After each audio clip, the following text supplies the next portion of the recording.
His name was John Williams. He and his wife Sarah came down, and John was determined to turn this into a really nice port with everything going on for him. He found a big city. He found a city with his name. So he's down here and he's looking around. And, boy, there's not any good transportation. So he meets a man by the name of Piotr Alexandrovich Demenchev. Around here, we call him Peter Demens. For obvious reasons, it's a little hard to say Piotr Alexandrovich Demenchev. But if you've ever been to Demon's Landing in St. Petersburg, they're pronounced it wrong. Demens, Peter Demens. Peter owned the Orange Belt Railroad line. And originally, the Orange Belt Railroad line was supposed to go to what was then called Distant City, which is now the little town of Gulfport. But Peter had met John Williams, and they got to talking, and so Peter decided he would divert the railroad and would send it to Paul's Landing instead. And in fact, if you look at the map today, the Orange Belt Railroad line, that's a Pinellas County trail. If you look at it, it's coming right down, straight back, and go to Gulfport, also goes over there to Petersburg. And that's exactly what happened. John convinced him to bring the railroad over to St. Pete. Of course, at that time, it was called Paul's Landing. They built a hotel, and they built a post office, and there wasn't much else there. In fact, the first train rolled in, and the shoe salesman on board took one look at the top of it, right back to the train and went on. But still, the two gentlemen decided they needed a new name. Paul's Landing was not a good enough name for their town. And they each wanted to name it after their own hometown. And so they argued and argued. There's several different versions about how they finally decided. Some people say they flipped a coin. The version I like is that Sarah Williams held straws, and that Peter Demens got the lucky straw. So he got to name the town after his hometown, which was St. Petersburg, Russia. And that's what we have in St. Petersburg, Florida today. I think that's okay, because it sounds a whole lot better than what John wanted to name it, Detroit, Florida. But if you've ever wondered why there's a Detroit hotel in downtown St. Petersburg, that was John's consolation prize. He got to name the hotel. And John, unfortunately, he wanted to be mayor of the town. And it was one of these hotly contested elections, you know, like this. And his opponent was a strong prohibitionist. And John believed that alcohol should be available to people. And so it was a hotly contested election, and John's opponent won in a landslide.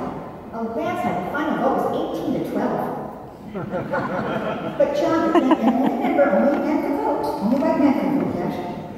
And so John was very disappointed, and he died just a short time after that.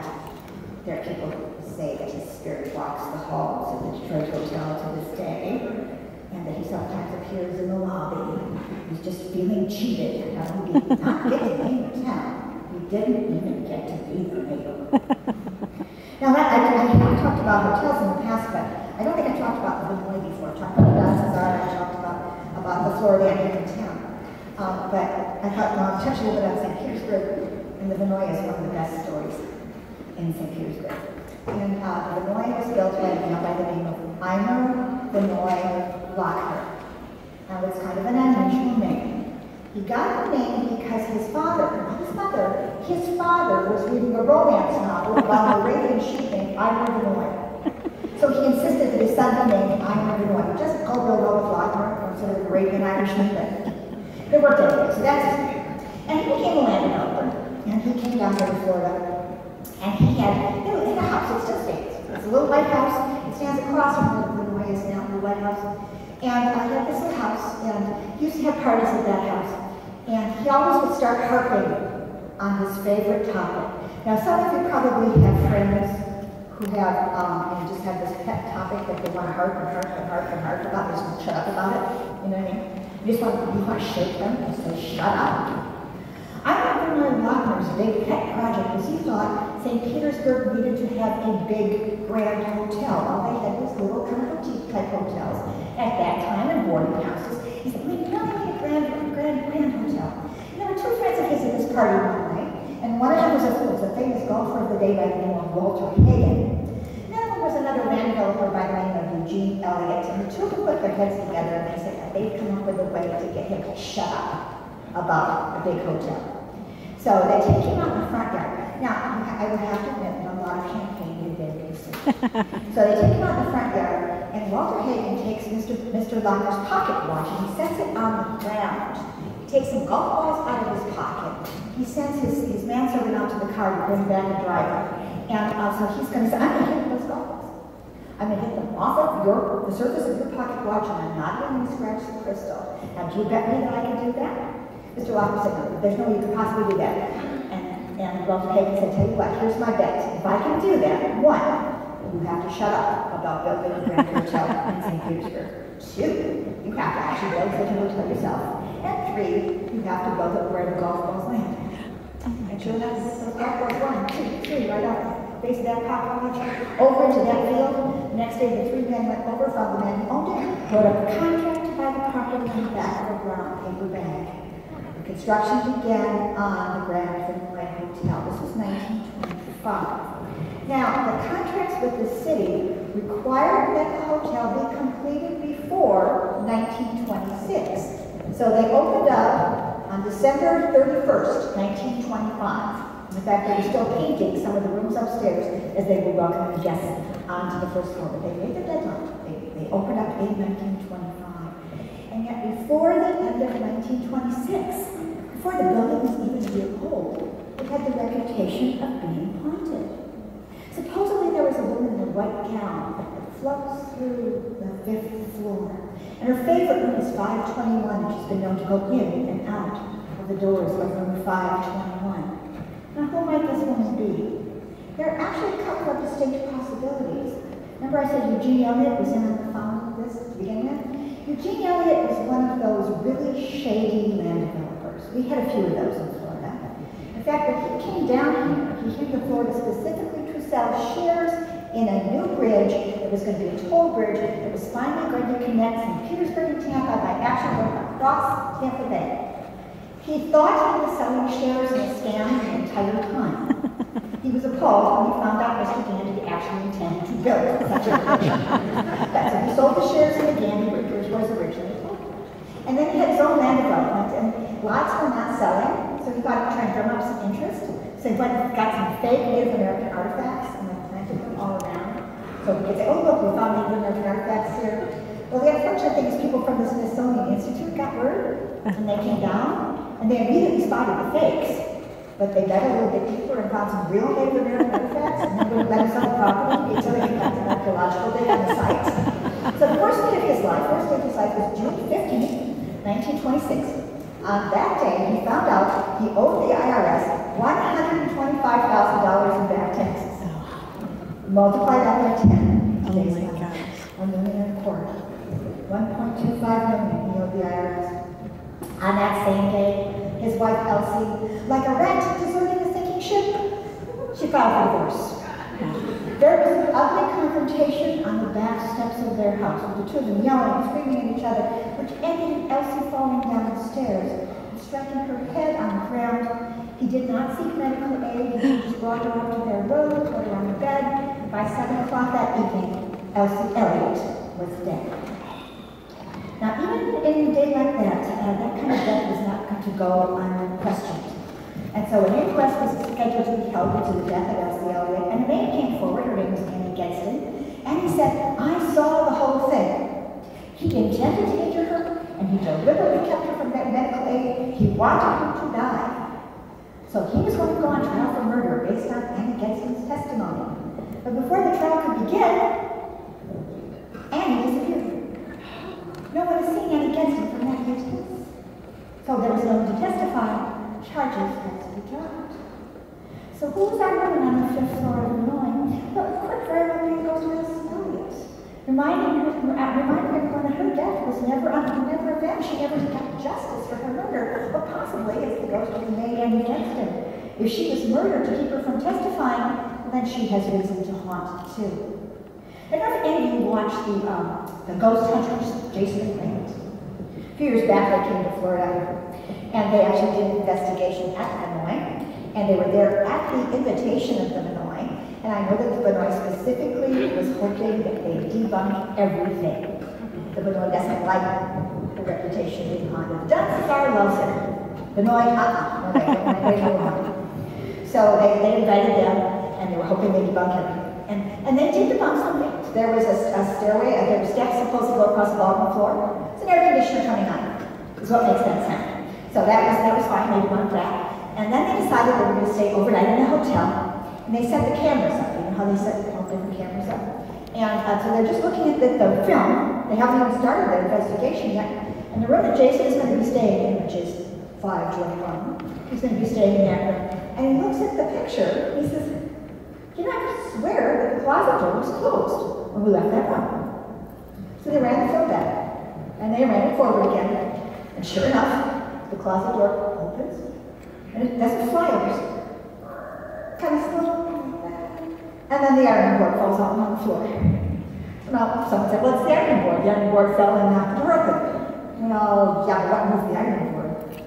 So they go up and they close the door, and Jason goes in the closet and he tries knocking the ironing board over. It doesn't knock the door open. It's on a magnetic catch, you know, so it doesn't knock the door open. He has to literally fling the ironing board to get the door to open. So they're already open on that.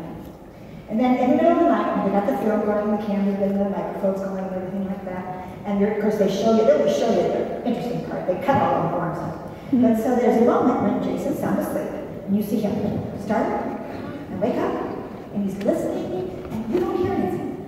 But he's looking around, he looks out in the hallway, nothing. He goes back down, goes back to, you know, he lays back down, goes up again. And so the next morning, they're reviewing the tape. And I don't know if you watch these programs, but a lot of times I watch those tapes and they say, oh, listen, they're saying blah, blah, blah, and I can't get that. You know, I don't really get that. But this one was just as clear as a bell. And the voice on that tape was saying, in just this tone, get out.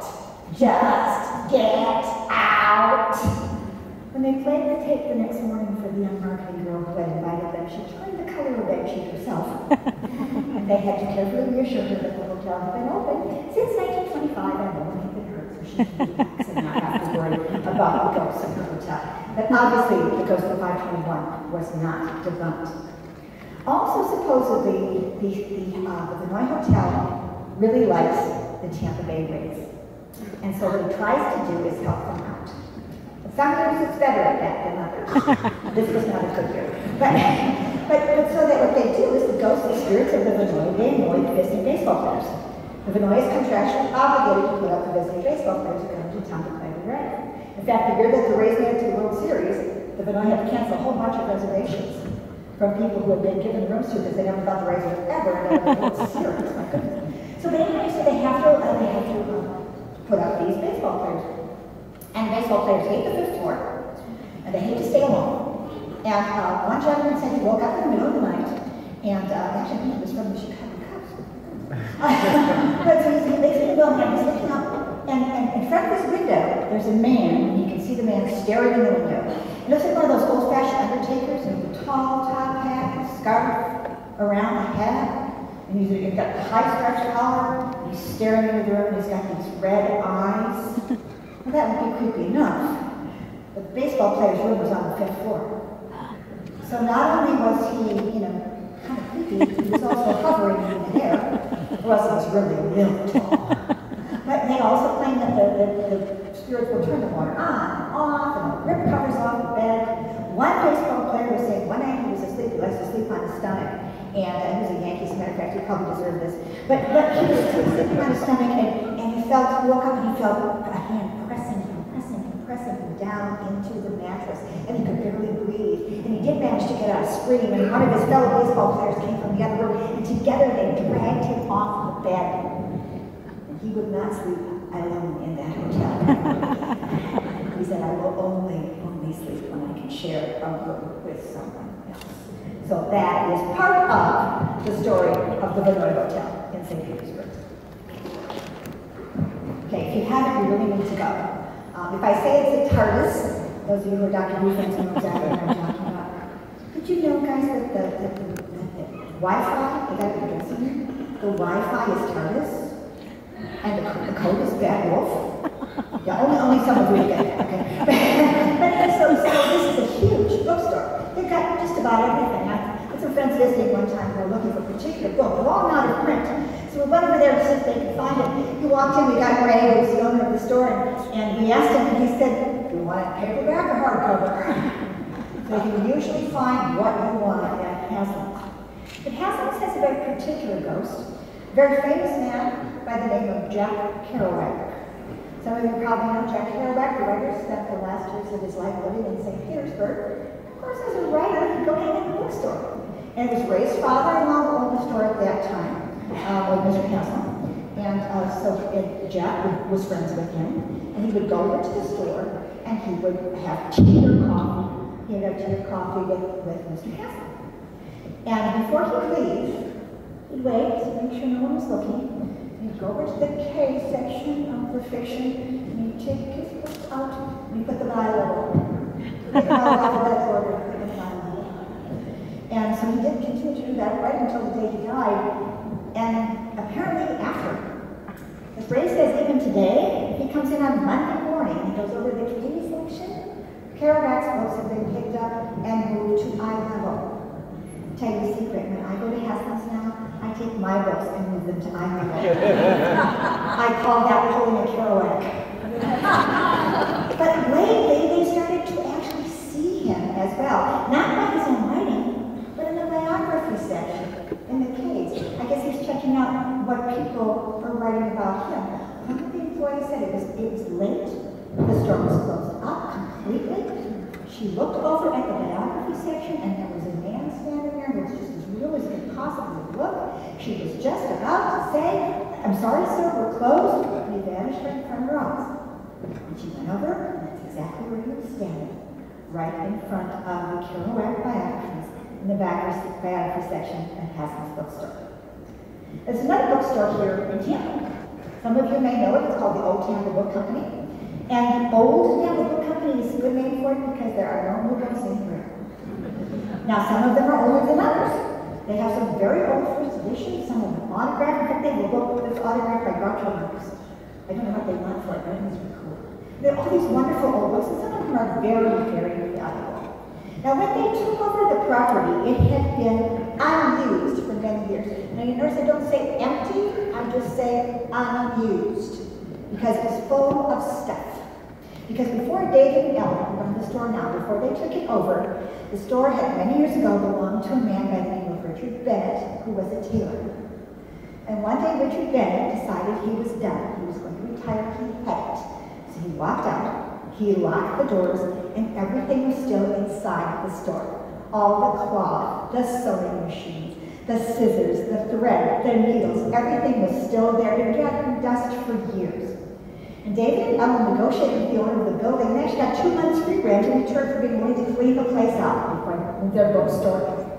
So they got everything cleaned out. They kept a few things. They kept a couple of little low chairs. And children use them now, or people who are browsing the little shelves for books. What they were for was Richard Bennett would sit on them when he was doing the hymn. You'd have them stand on a platform and he'd sit on a little chair and do the hymn of a man's pants like it was a skirt. So that's what they were originally for. They also kept a beautiful pair of shears. I'm not talking little short scissors, I'm big, long shears, the kind of thing you use to cut big bolts of cloth, big shears. They don't, but these are kind of nice and they're handy. They keep them on a hook over by the cash register. And there was one day when they got a phone call in the middle of the night. It was the Tampa police. And the Tampa police said, "Your alarm just went off, but we went and checked, and we don't see anything amiss. Your door is locked, everything appears to be fine, but we thought we'd let you know your alarm had gone off." So they didn't think too much of it. They thought everything was okay. And the next morning, Miss Ellen herself went to work, and she unlocks the front door, and she walks in, and everything looks fine. Nothing's been moved, nothing's been missed. She walks by the cash register, and a few minutes later, she wants those shoes for something, and they're not on the hook. I'm sure I put them on the hook. I was putting them back on the hook. She couldn't find them anywhere. She looked all over the bookstore, up and down the aisles, finally near the front of one of the far aisles. She sees the shears on the floor, and she reaches for the shears, and then she recoils in horror because the shears are covered with blood. And then she realizes there's a trail of blood leading from where the shears are all the way back, past the cash register, into the back room, and out to the solid wall that now has a hole in it. So they decided that someone had broken a hole in that wall with the intent to come in and rob the store. But they left without taking anything. And somehow, they got stabbed with those shears. Now, the other Ellen don't really believe in the supernatural, but they had to agree, it's just possible, that if Richard Bennett's spirit was still there, and if he was protecting the bookstore, what would he do? If he needed to do something, he would grab the only item that he was familiar with, the only item that belonged to him, those shears. And also he had one big whack in a dead robber and chased him away.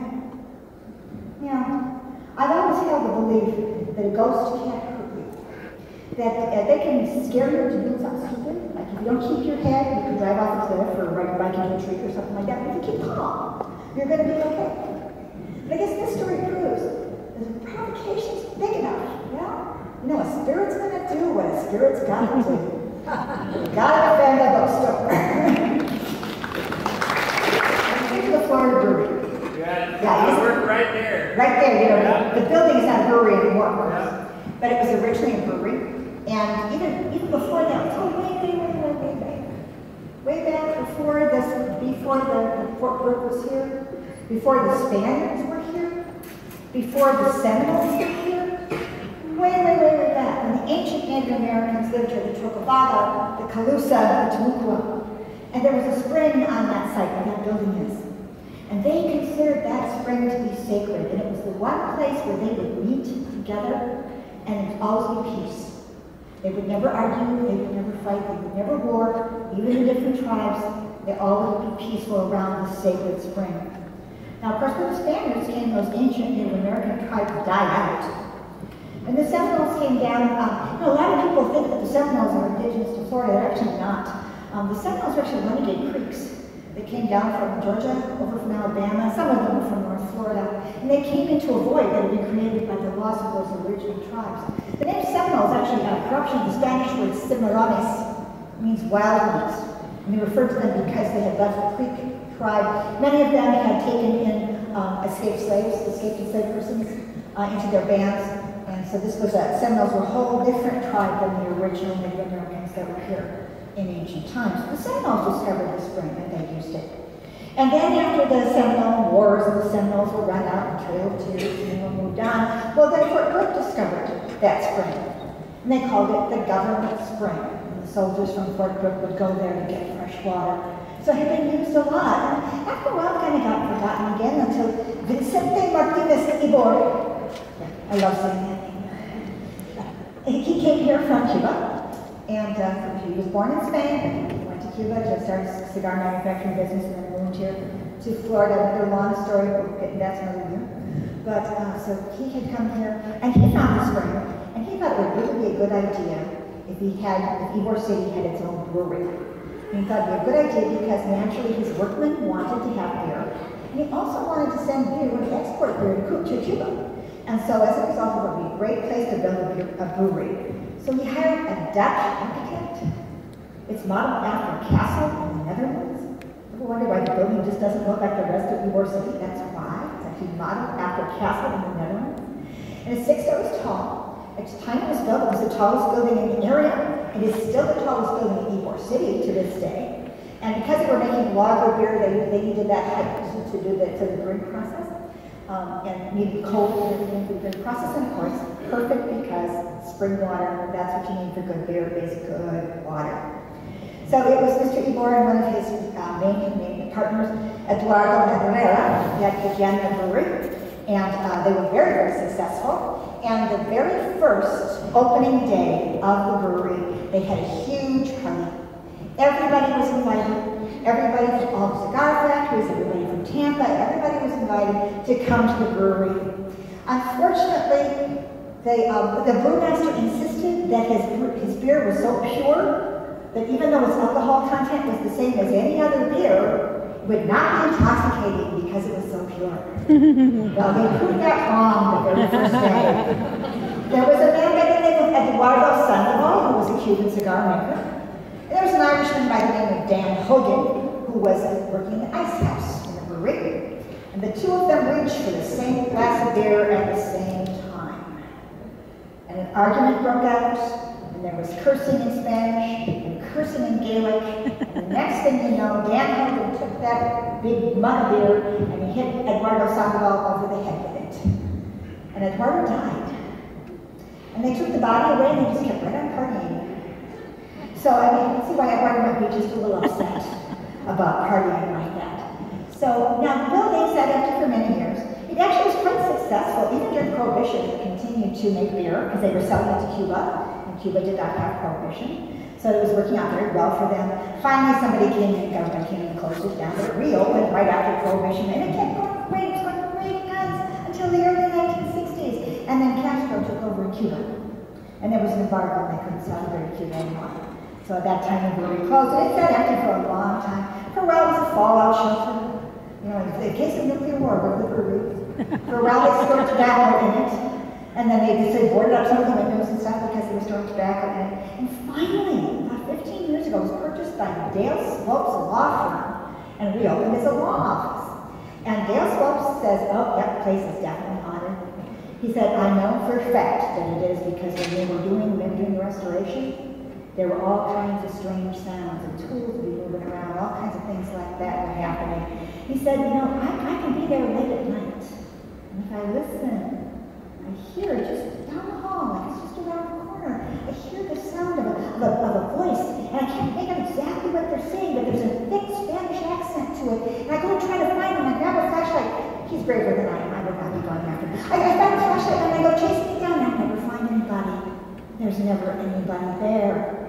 So, is this the ghost of Eduardo Sandoval? Just reminding us that, hey, he's still part of you, even if everybody else died a long time ago.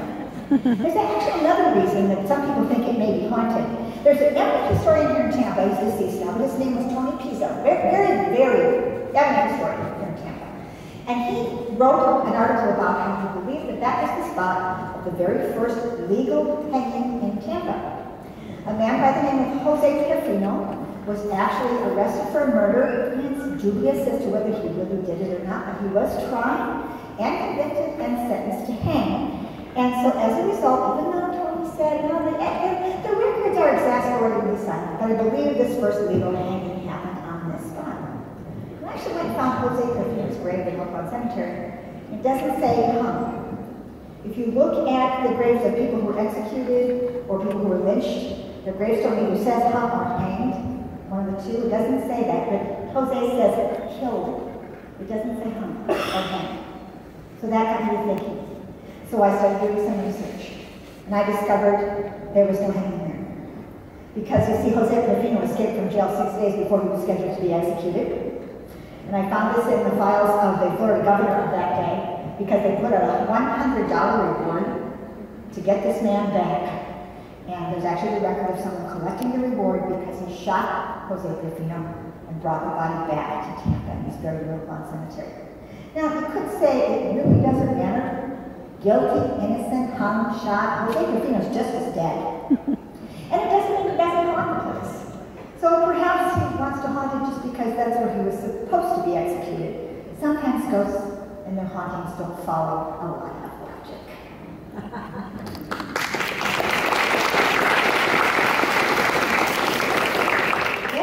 That's actually the sponsor of this series, and that is the Vault of Souls. The building that they have the Vault of Souls in is actually the old Exchange Bank building, which was founded by several gentlemen from Ybor City, as a matter of fact, to have a bank for the cigar brokers and things like that, as well as to do exchanges and things when they were selling and buying tobacco and things like that. One of the founders was Edward Manera, who was actually the man I mentioned earlier, was the founder of the brewery. And he was also a very interesting character. He was the first man to have an automobile in Tampa. He used to drive down the streets, and people would go, oh, here comes the devil wagon. And he looked a lot like Mr. Ybor, as a matter of fact. Very similar to him. He was bald-headed, a great big mustache that came up like this. And but people say Eduardo Manera is the man who's been forgotten. Because when Ybor died, it was Manera who kept the businesses going, who kept Ybor City together, who managed to liquidate Mr. Ybor's estate, kept the brewery going, kept everything going. He himself died in New York when he was 70 years old, but he's just a man that no one knows. Everybody knows Ybor's name, but Manera was just as important, but he seems to be forgotten. And he was one of the founders of that bank. Now, the original building was not that building. The bank was founded in 1916. That building was built in 1922. So he still was connected with that particular bank. And he's the man who's been forgotten, so maybe he'd just like to be remembered. And I talked to some of the folks who worked over there at the Vault of Souls, and they had some very interesting things happen. One lady described when she knocks on the elevator, that she hears a sound of knocking come back, and it hears a sound as if somebody's scraping their hand across the elevator from the other side. Several people have heard footsteps where there's no one there. And the most interesting thing, and probably the most frightening thing, if you will, is several people have gone home. One lady in particular went home and realized that there were fingerprints on her arm. She had bruises in the form of fingers, something grabbing her arm. She doesn't remember being grabbed. And another time the marks were underneath her corset, as if someone had grabbed her, even bitten her possibly underneath the corset. She didn't feel it at the time, but she sees the bruises when she gets home. I'm not guaranteeing it's the ghost of Edward Menler. It just seems like it's a possibility. It's also possible that when banks failed, the Depression, that there were a lot of people who lost their life savings who might be rather angry with that bank and might be hanging around. And indeed, there seems to be so much activity. It's possible there's more than one ghost over at the Exchange Bank building. Now, as far as the Vault of Souls is concerned, you have 2 more opportunities to go. It's still this Friday and Saturday, and I believe there are still tickets available. Of course, everybody wants to hear about where you are. As I said, most haunted place in Tampa. Now, if you look up over the corner of Zach and Franklin, the kitty corner from the theater, there's in the sidewalk, there's a big round disc. It's not a manhole cover, it's strictly art. And it's brass, and it's very beautiful, and it's in honor of the Tampa Theatre. And it's got a picture of John Everson, who's the designer of the theater. And he believed in, he didn't like to call these movie theaters, he liked to call them movie palaces. And he liked them to be atmospheric. And he loved the idea of this theater being a Mediterranean garden. And that's why the feeling is as if you are outside. I like to think of this as the palace of the Dukes of Hampshire. And we're outside, and we've got the stars in the sky, and we have the balconies from the house with the birds, and we have the flowers, and that's how he designed it. And, but he's not the ghost. The main ghost here is a man who came to work here in 1930. His name was Foster Finley. He got his job the old-fashioned way, nepotism. His brother, Obadiah Finley, was the manager of the theater. I'm sure Obadiah thought he was giving Foster a big favor by giving him a job. And that impression got to I'm sure he thought he was doing him a very big favor. But honestly, he was the one who ended up staying here for a long, long, long time. And even though the theater didn't usually open until 1 o'clock in the afternoon, Fink would always come on the bus. Fink was his nickname. I'm sorry, Fink was his nickname. He used to come on the bus. He'd get here like 8 or 9 o'clock in the morning. So because he was often the first one here, he had a key just about every door with this great big wad of keys. He carried his pocket and he would hear jangling. And the first thing he'd do when he'd get here, he'd lock the door behind him. He'd go to the concession stand. He'd brew a pot of coffee. He poured himself a big cup of coffee, and then he'd head up a long, long, long stairway to that projection booth way up there. A cup of coffee in one hand, and his cigarette dangling from the corner of the front all the way up. And then when he got up there, the first thing he would do once he got up there was he would shave. There's a little bathroom up there in the projections booth. He'd go in there and he'd shave. And I'm not talking about electric shaving, right? I'm talking about a razor. He would use the shaving cream and water and shave, and then slap on lilac scented aftershave. Really masculine. Yeah, and then he would change clothes. He would put on a white shirt, a black suit, a black tie, even though no one ever saw him. He felt like he really needed to be appropriately dressed to show movies. And he would sit up there all day, and he would show movies, and he would watch movies, and he loved movies. In 1965, during the showing of that immortal classic, Santa Claus Conquers the Martians, he fell to his knees up in the projections booth, clutching his chest. Now, we do not know that it was the quality of the film that contributed to the film. It has been named one of the 5 worst films of all time. But he was getting older anyway, and he did not die here. He was whisked away in ambulance. He died a few days later. A lot of people are surprised to hear that the ghost of the theater didn't die here. But the fact is, think about this, this man for over 30 years got up 6 days a week, got on a bus, and came to work. So after he died, what did he do? He got up and came to work.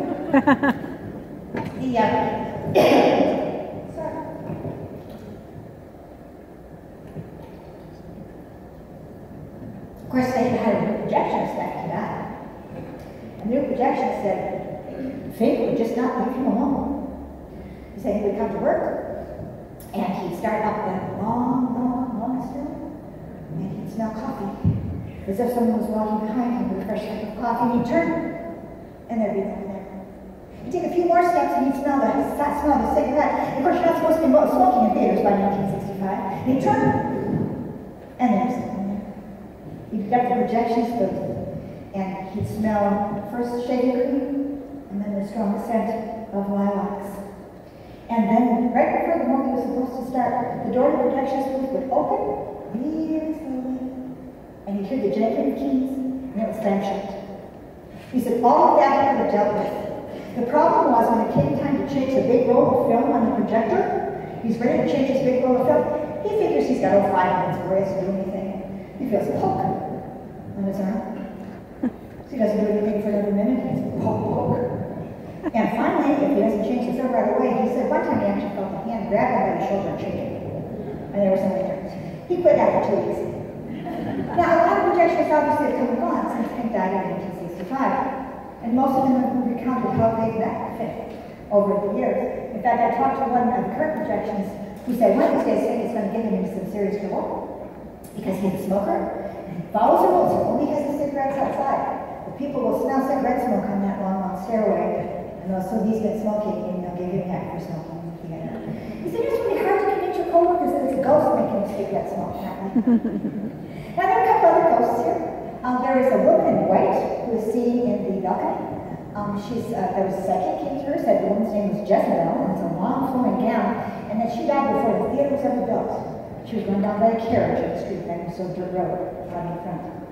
The only other person who we know of who ever died in the theater itself was one of the ushers. Now, some of you young people do not remember when theaters had ushers, but boy, they had ushers here. And they hired only the handsomest men in Tampa to be ushers. And my friend Ross used to be one. And so they only hired these handsome guys. And they wore red uniforms, and they would escort you to your seat with a little flashlight and all that sort of thing. It was just really very, very high class. And there was this one usher who had this little trick. He would take your ticket up by the front door, and as he was tearing it in half, he'd spin around. And he'd hand you your pass. After he did his little spin. And one day he got here really early, and he was practicing his little maneuver. He was doing it right out front by the box office, and just kind of spinning around right up there. And he slipped, and he hit his head on the corner of that box office marble bench, and fell down, and probably was kind of behind the box office, and there was somebody else here and saw him and got dead. He's the only person we know of who died in the theater. And we did have a psychic here a while ago who was out in the box office and reading about the story, and she said, "Oh, I see a man in a red coat. I think maybe it was a British officer from the days when Florida belonged to Britain." And everybody goes, "Oh, it's the usher." And then my other favorite ghost sits right over there. Sitting in this chair tonight, right over there, right next to me. And no one knows who he is for sure. They just refer to him as the man with the fedora hat. And he sits over there, and Jill introduced me. Her predecessor's name was Tara. And Tara was here one day. She was over in the offices, and she needed something from the concession stand. And the quickest way to get there was through the theater. It was long before everything opened. The lights weren't on or anything. So she's walking through kind of in the dim. She knows her way around. She's been working with for years. And she looks in that seat right there. There's a man with a fedora hat. He stands up and looks at her. Of course, it's very dimly lit, so it's really hard for her to make out exactly who it is. Now, her first thought, like most of us, is not, "Oh dear, this is a ghost." Her first thought is, somebody's broken in, somebody's here who doesn't belong. So she turns around, finds a light switch, turns the light on, turns back to you. You get out of my theater right now. Nobody anywhere.